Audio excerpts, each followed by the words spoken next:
প্রতিদিন একঘেয়েমি নাস্তা খেতে খেতে বোর হয়ে গেছি, ডিম রুটি এগুলো।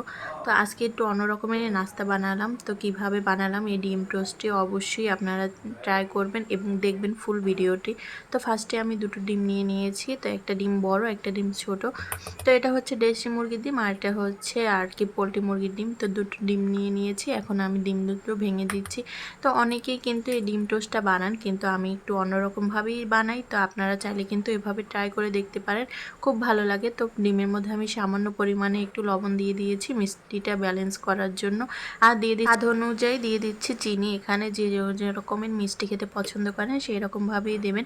তো আমি মোটামুটি দিয়েছি 2 চামচ পরিমাণে, খুব একটা দেয়নি, কারণ মিষ্টি বেশি একটা ভালো হলে ভালো লাগে না। পাউরুটির মধ্যেও কিন্তু মিষ্টি আছে, যার জন্য দুটো ব্যালেন্স করে যাতে ভালো লাগে সেই অনুযায়ী দিয়ে দিচ্ছি। আর এখানে দিয়ে দিচ্ছি অল্প একটু পরিমাণে ভ্যানিলা এসেন্স।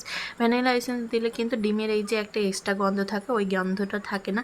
তো সুন্দরভাবে আমি কিন্তু মিক্স করে নিচ্ছি। এখানে কিন্তু আমি গুঁড়ো দুধও ইউজ করেছি। তো এই তো দেখতেই পাচ্ছেন আমি কিন্তু ফেটিয়ে নিয়েছি সুন্দরভাবে। আর গুঁড়ো দুধটা দিলে কিন্তু টেস্টটা খুব ভালো আসে। আপনারা বানালে অবশ্যই গুঁড়ো দুধটা দেওয়ার চেষ্টা করবেন। তো এখানে আমি কিন্তু একটা প্যান বসিয়ে দিয়েছি। এখন প্যানে সামান্য পরিমাণে তেল দিয়ে দিচ্ছি। খুব একটা তেল দেওয়ার কিন্তু দরকার নেই এই খাবারটা বানানোর জন্য। তেলটা একটু ঘুরিয়ে নিলাম কড়াইতে, তারপর সুন্দরভাবে তেলটা গরম হতে দিলাম। আর এদিকে পাউরুটিগুলো আমি কিন্তু ডিমে এক এক করে চুবিয়ে তারপর কিন্তু তেলের মধ্যে ছেড়ে দেব।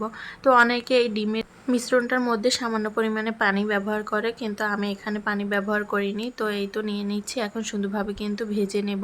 এই তো একে একে দিয়ে দিচ্ছি, যেহেতু রুটিগুলো অনেকটা বড় যার জন্য আমি কিন্তু দু পিস করে ভেজে নেব।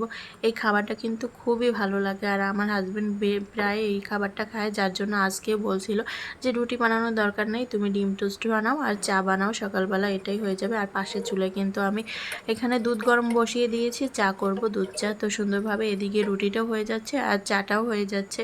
তো দেখতেই পাচ্ছেন এখন কিন্তু আমি একটু উল্টে দেব। খুব একটা সময় কিন্তু এটা বানাতে লাগে না। তো ঝটপট নাস্তায় কিন্তু এটা আপনারা বানিয়ে খেতে পারেন বাসায়, খুব মজাও লাগে আর খুব কম সময় হয়ে যায়। মেহমান আসলেও কিন্তু হুটহাট করে কিন্তু এই নাস্তাটা বানিয়ে দেওয়া যায়। তো একে একে করে কিন্তু আমি সবগুলো ডিম টোস্ট ভেজে নেব। এই তো এইগুলো কিন্তু আমার হয়ে গেছে, উঠিয়ে নিচ্ছি। দেখতেই পাচ্ছেন খুব একটা ভাজলে কিন্তু রুটিটা শক্ত হয়ে যাবে, ভালো লাগবে না। তো আমি হালকা ভাবে ভেজে নিয়েছি। এই তো দেখতে পাচ্ছেন সবগুলো রুটি কিন্তু আমার ভাজা হয়ে গেছে, আর এদিকে কিন্তু আমার চাটাও হয়ে গেছে। এই ছিল আজকে সকালে সিম্পল নাস্তা। কেমন লাগলো অবশ্যই কমেন্ট করে যাবেন। সবাই ভালো থাকবেন, সুস্থ থাকবেন। আল্লাহ হাফেজ, আসসালামু আলাইকুম।